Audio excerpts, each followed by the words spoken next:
So going into prison for your first time, how did you experience that? Did you know people in there? Were you safe? Mm, I didn't know anyone in there. I was first of all sent to Brixton Prison, which was quite an experience because Brixton's very Victorian. That was the days when there was no toilets in the cells, so it was slop out. Shaun, I'll never forget walking into Brixton Prison for that first time and just seeing the brown stains coming down the windows of feces and the smell, and then watching these guys going around with shovels picking up these newspapers that are full of poo and socks, because guys are crap in socks and tying a knot and throw them out the window because you don't want that smell in your cell all night. So they crap on newspaper or an old pair of socks. They'd fling it out, and some guy would be on the job of what they called the bomb squad. The bomb squad. So I can remember my first time in prison, and a guy giving me advice and saying, "Whatever you do, son, you don't want to get on the bomb squad." And I was like, "What's the bomb squad?" And he said, "Did you see them? Did you see them lads picking up all the crap?" I said, "Yeah." He said, "That's the bomb squad." Because often a game would be to try and hit them with something as well. So you don't want that job. Entertainment. So I made sure I never got on the bomb squad. So that was quite different. But I was very fortunate. I got put into a cell with an old timer. He'd been it was like a petty thief, pickpocket kind of. He was right out of an Oliver Twist film. You know, he could have been Dodger in his younger years. Literally, he was like that. Alfie, his name was. But yeah, very experienced. You know, I think probably spent 17 years out of the last 20 in and out of jail on small sentences. Very amiable character. But I got put in with him, and he knew I was kind of fresh and never been in jail before. So yeah, he showed me the ropes. He's the one who taught me about don't get on the bomb squad.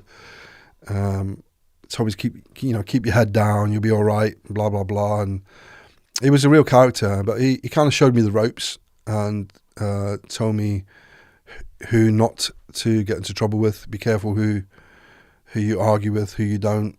It was quite an experience. And also, that was the days when you had to wear the stripy shirts, and they wanted you to have the top button buttoned up, you know.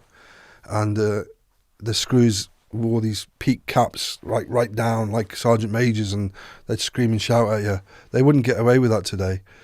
But they would scream and shout, and so I learned a lesson. As hard as you might think you are, you know, there was one prison officer.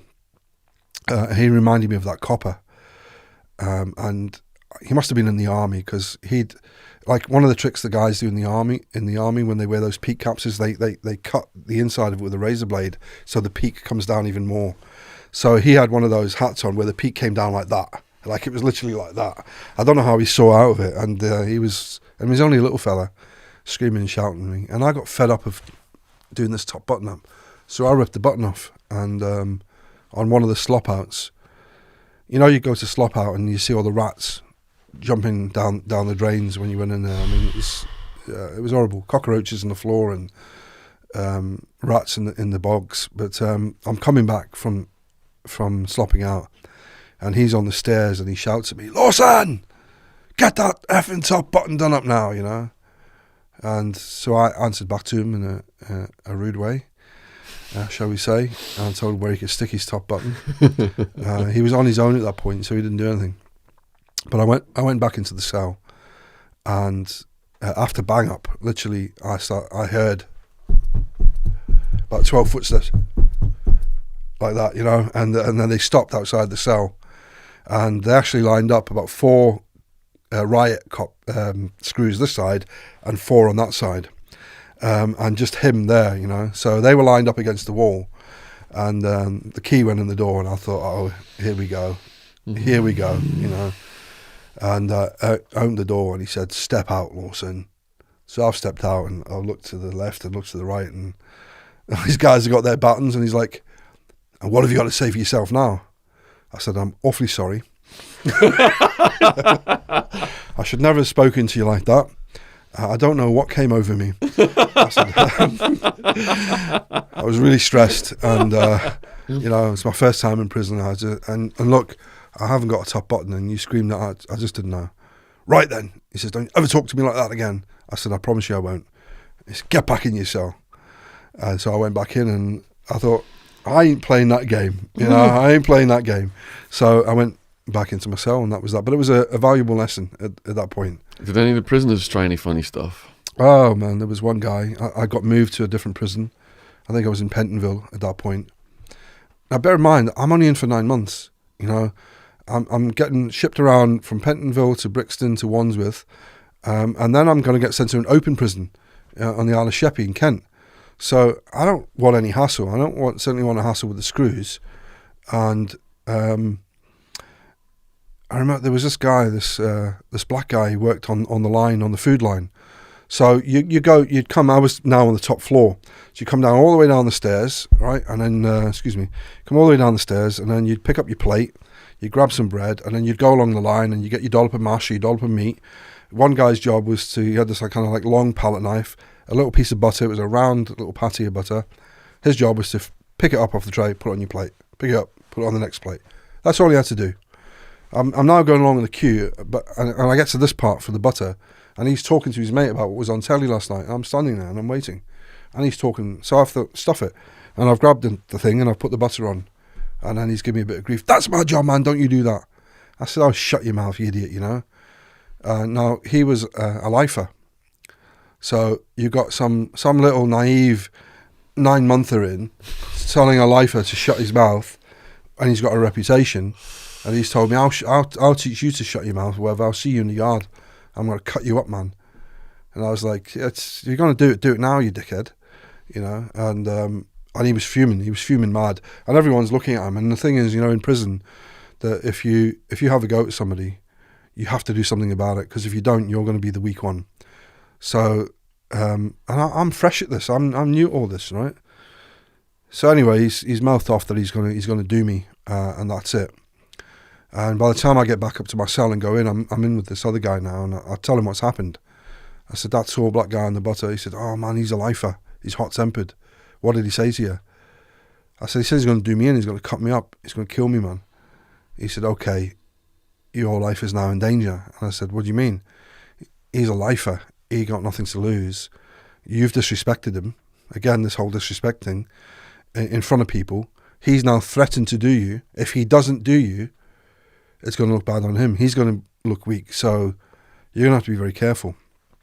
And also in prisons in those days, I don't know how it is now, but you go out to the exercise yard, you got a lot of the black guys, they stick to one end of the street, you know, the white guys on the other side of the yard, and people, there's a few that mix, but predominantly people stick to their own areas, you know.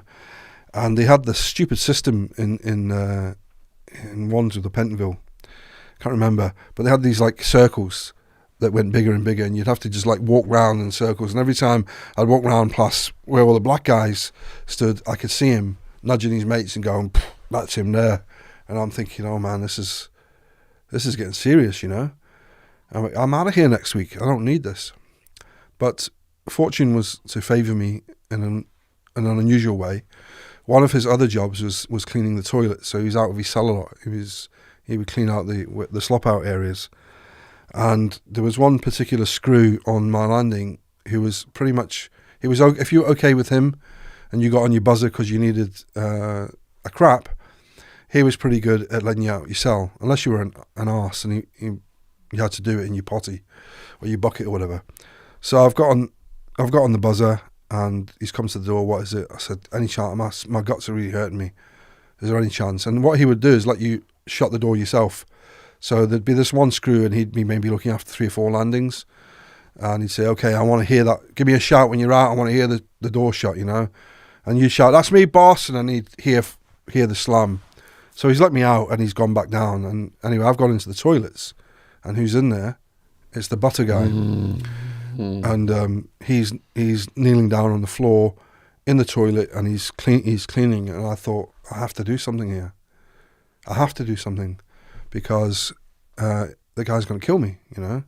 So I just steamed straight in. I don't like remembering these things, Shaun, because it's disgusting, really. It's horrible. And when you're telling stories, you're remembering. So all those other things I've been sharing with you, I'm visualizing them. My life is very, very different today. So the things I'm telling you, or you guys are watching, I'm not telling you in a boastful way. I'm disgusted with myself. Yeah, you don't come ashamed, across as a right? boastful person at all. You come across as very humble. Well, You've been through things and you've learnt your lesson. when I think of that, I haven't thought of those things for a long time, but I needed to take action at that point, and so I walked in and I just kicked him on the back of the head. His face smashed into the toilet and some of his teeth came out, and there was a lot of blood, and he was knocked unconscious, and I quickly went back to my cell and shut the door. And that afternoon there was a lot of scurrying around the prison. An ambulance had come in, he was taken to hospital. People were wondering who did it. It wasn't pinned on me. A few days later I was shipped out of there. But it's not anything I'm proud of. I often wonder what happened to that guy, because he was in a bad way. And for the sake, it shows you the ridiculousness of things. For the sake of a piece of butter and saying, come on man, hurry up, or you getting it yourself and they want to kick off with you, it just shows you, prison is like, it ignites so quickly. It's like an amplifier. Just look at someone the wrong way. Who you looking at? I'm not looking at nothing. You calling me nothing? Bam! Yeah. If it's going to go off, it's going to go off. I think what happens in prison is you can quickly become acutely aware of body language. You read people really well. You can detect nonsense when you hear it, but also you're constantly trying to gauge someone. If they had a bad day, what do they want? If they come to your cell, what are they after? Have they just had a Dear John? Somebody just died? Are they in a rage? Because you meet all kinds in prison, from raging psychopaths to guys that have been in for a bit of shoplifting and everything in between. And so you become a bit of an expert at reading people. You're always on defense. I always say prison's like a big amplifier. Small problems come in this end, and by the time they get to that end, they're huge, because you've got nothing to do but think about something all day long in prison. And so it's a very volatile place, and obviously a lot of people want to intimidate you, and you have to be able to back it up. You have to be able to confront people. And often people will push you to see how far they can go, and then when you stand up to them, they're the ones that might crumble.